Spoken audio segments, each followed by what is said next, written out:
Welcome and thank you for joining me on my creative journey. My name is Rianna Jacobs and I'm from Mossel Bay in South Africa. You can download the PDF line file free on my website if you want to paint along with me. The Gallant Tailor. One summer morning, a little tailor was sitting on his board near the window and working cheerfully with all his might, when an old woman came down the street crying, "Good jelly to sell, good jelly to sell." The cry sounded pleasant in the little tailor's ears, so he put his head out of the window and called out, "Here, my good woman, come here, if you want a customer." So the poor woman climbed the steps with her heavy basket and was obliged to unpack and display all her pots to the tailor. He looked at every one of them, and lifting all the lids, he applied his nose to each and said at last, "The jelly seems pretty good. You may weigh out 4 half ounces, or I don't mind having 1/4 of a pound." The woman, who had expected to find a good customer, gave him what he asked for, but was off angry and grumbling. "The jelly is the very thing for me," cried the little tailor. "It will give me strength and cunning." And he took down the bread from the cupboard, cut a whole round of the loaf and spread the jelly on it, laid it near him and went on stitching more gallantly than ever. All the while the scent of the sweet jelly was spreading through the room, where there were quantities of flies who were attracted by it and flew to partake. Now then, who asked you to come?" said the tailor, and drove the unbidden guests away. But the flies, not understanding his language, were not to be got rid of like that, and returned in larger numbers than before. Then the tailor, not being able to stand it any longer, took from his chimney corner a ragged cloth, and saying, "Now I'll let you have it," beat it among them unmercifully. When he seized and counted the slain, he found 7 lying dead before him. "This is indeed somewhat," he said, wondering at his own gallantry. "The whole town shall know this." So he hastened to cut out a belt, and he stitched it and put on it in large capitals 7 at one blow. "The town, did I say?" said the little tailor.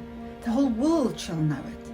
And his heart quivered with joy like a little lamb's tail. The tailor fastened the belt around him and began to think of going out into the world, for his workshop seemed too small for his worship. So he looked around in all the house for something that would be useful to take with him, but he found nothing but an old cheese, which he put in his pocket. Outside the door he noticed that a bird had got caught in the bushes, so he took that and put it in his pocket with the cheese.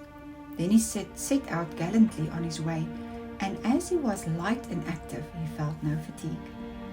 The way led over a mountain, and when he reached the topmost peak, he saw a terrible giant sitting there and looking about him at his ease. The tailor went bravely up to him, called out to him and said, "Comrade, good day. There you sit looking out over the wide world. I'm on the other thither to seek my fortune. Have you a fancy to go with me?" The giant looked at the tailor contemptuously and said, "You little rascal, you miserable fellow." "That may be," answered the little tailor, and undoing his coat, he showed the giant his belt. "You can read there whether I am a man or not." The giant read 7 at one blow, and thinking it meant men that the tailor had killed, felt at once more respect for the little fellow. But as he wanted to prove him, he took up a stone and squeezed it so hard that water came out of it. "Now you can do that," said the giant. "That is, if you have the strength for it." "That's not much," said the little tailor. "I call that play." And he put his hand in his pocket and took out the cheese and squeezed it, so that the whey ran out of it. "Well," said he, "what do you think of that?" The giant did not know what to say to it, for you could not have believed it of the little man. Then the giant took up a stone and threw it so high that it was nearly out of sight. "Now, little fellow, suppose you do that." "Well thrown," said the tailor, but the stone fell back to earth again. "I will throw you one that will never come back." So he felt in his pocket, took out the bird and threw it into the air. As the bird went, it found itself at liberty, took wing, flew off, and returned no more. "What do you think of that, comrade?" asked the tailor. "There is no doubt that you can throw," said the giant, "but we will see if you can carry." He led the little tailor to a mighty oak tree which had been felled and was lying on the ground, and said, "Now if you are strong enough, help me to carry this tree out of the woods." "Willingly," answered the little man. "You take the trunk on your shoulders, I will take the branches with all their foliage. That is much the most difficult." So the giant took the trunk on his shoulders, and the tailor seated himself on a branch. And the giant, who could not see what he was doing, had the whole tree to carry, and the little man on it as well. And the little man was very cheerful and merry, and whistled the tune, "There were three tailors riding by," as if carrying the tree was mere child's play. The giant, when he had struggled on under his heavy load, a part of the way was tired out and cried, "Look here, I must let go of the tree." The tailor jumped off quickly, and taking hold of the tree with both arms as if he was carrying it, said to the giant, "You see, you can't carry the tree, though you are such a big fellow." They went on a little farther, and presently they came to a cherry tree, and the giant took hold of the topmost branches, where the ripest fruit hung, and pulling them downwards, gave them to the tailor to hold, bidding him eat. But the little tailor was much too weak to hold the tree, and as the giant let go, the tree sprang back, and the tailor was caught up in the air. And when he dropped down again without any damage, the giant said to him, "How is this? Haven't you the strength enough to hold such a weak sprig as that?" "It is not strength that is lacking," answered the little tailor. "How should it be to one who has slain 7 at one blow? I just jumped over the tree because the hunters are shooting down there in the bushes. You jump it too if you can." The giant made the attempt, and not being able to vault the tree, he remained hanging in the branches, so that once more the little tailor got the better of him.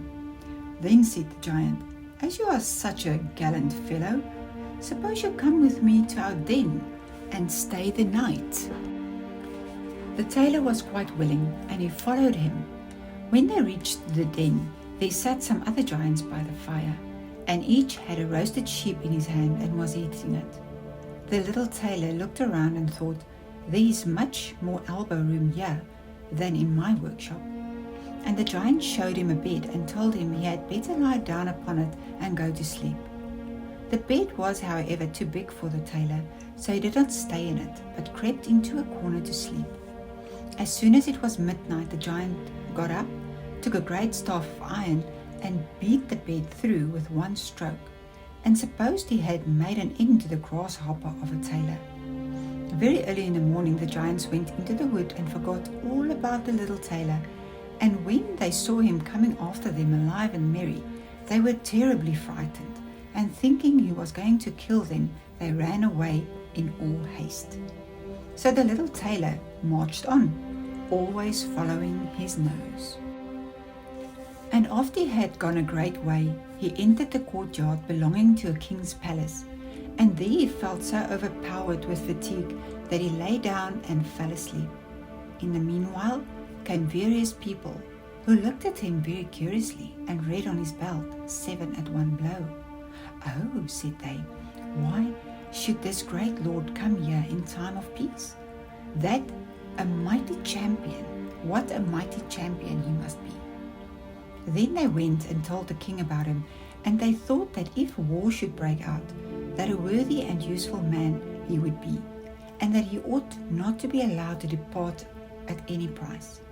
The king then summoned his council and sent one of his courtiers to the little tailor to beg him, as soon as he could wake up, to consent to serve in the king's army.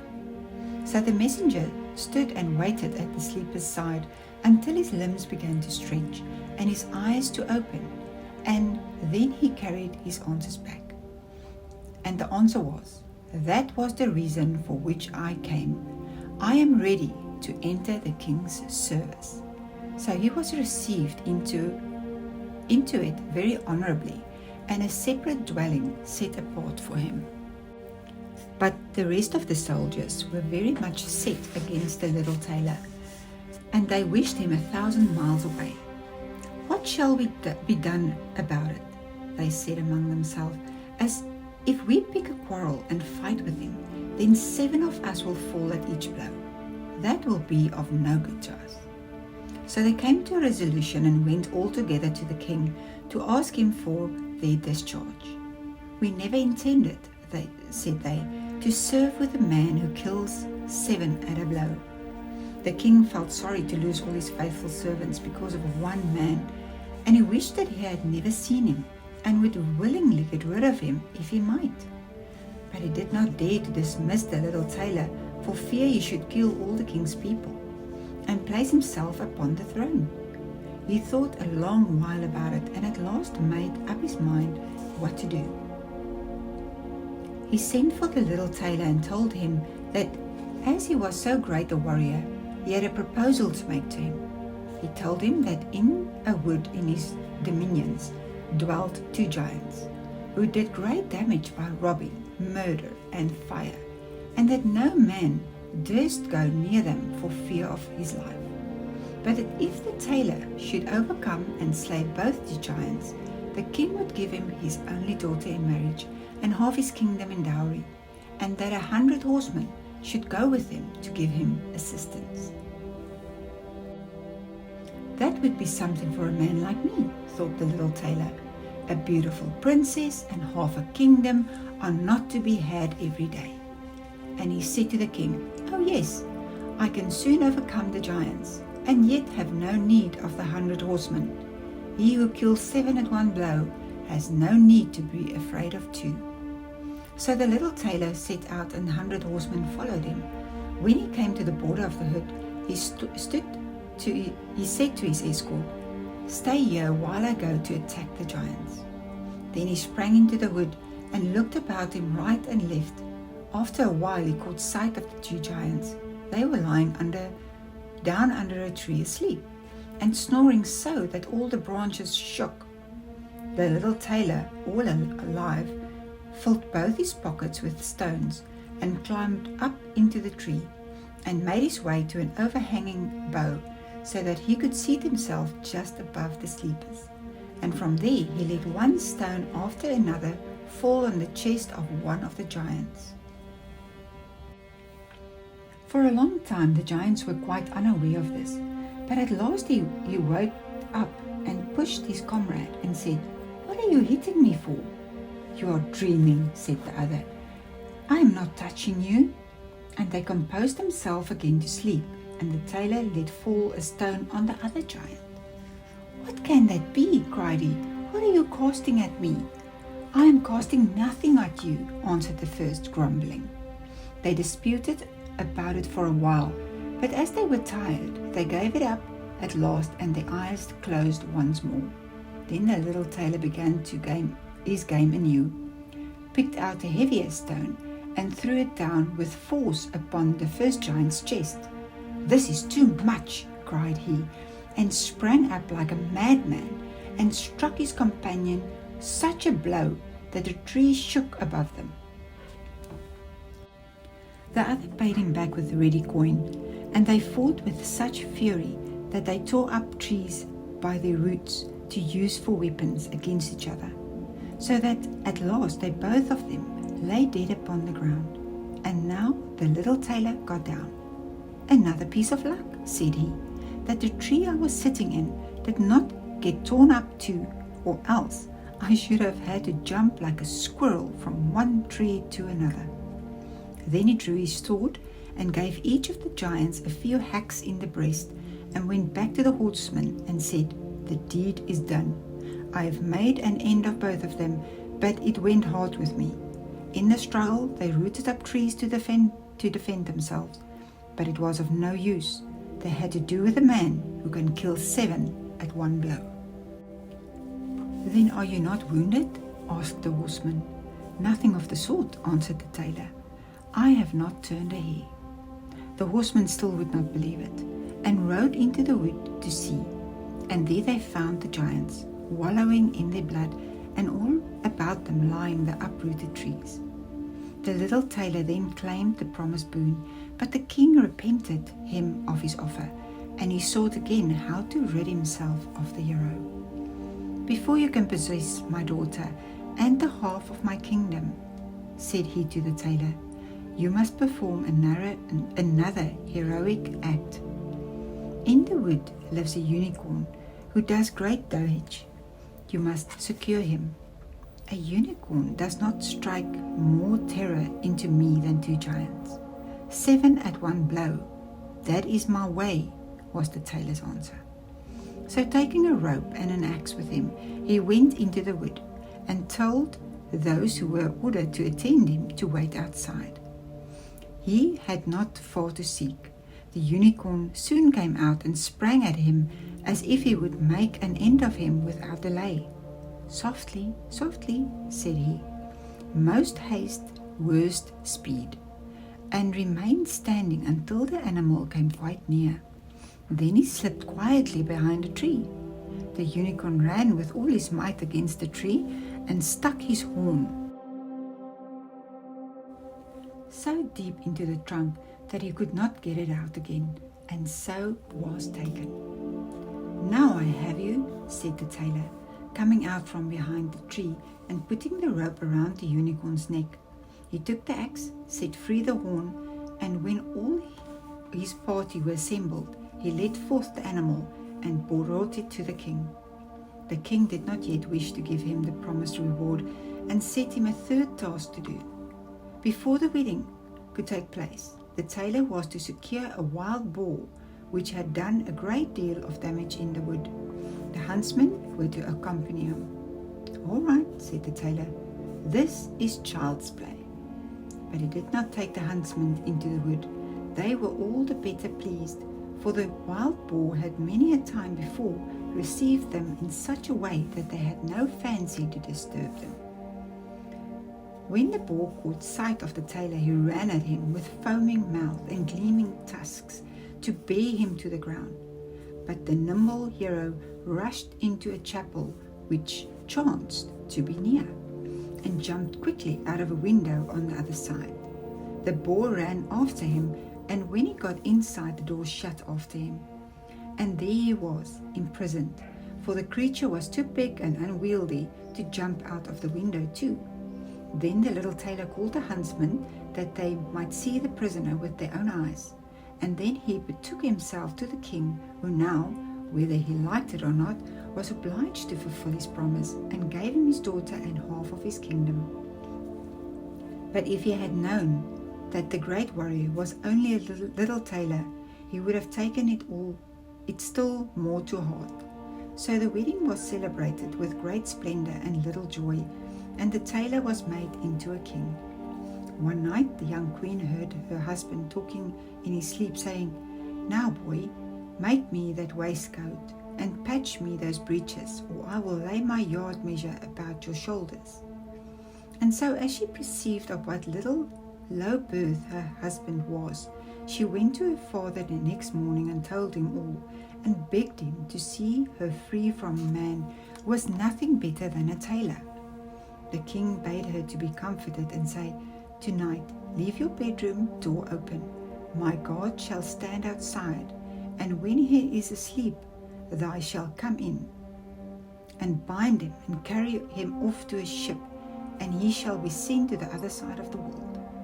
So the wife felt consoled, but the king's water-bearer, who had been listening to all the while, went to the little tailor and disclosed to him the whole plan. "I shall put a stop to this," said he.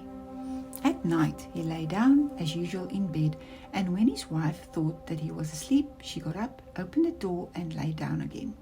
The little tailor, who only made believe he was asleep, began to murmur plainly.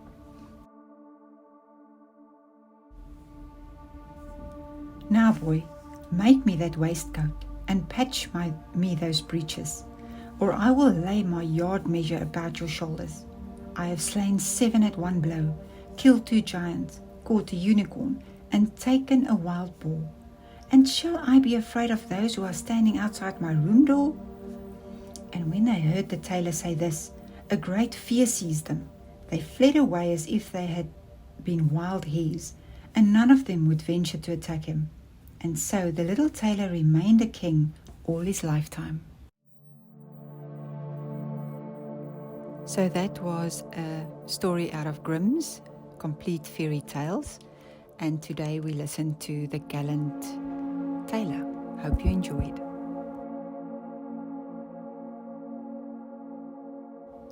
My paintings are for sale on my website as prints, postcards, bookmarks, greeting cards, and even mugs.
Thank you for watching. Please consider subscribing to my channel if you enjoyed the content. I post every Monday. See you soon.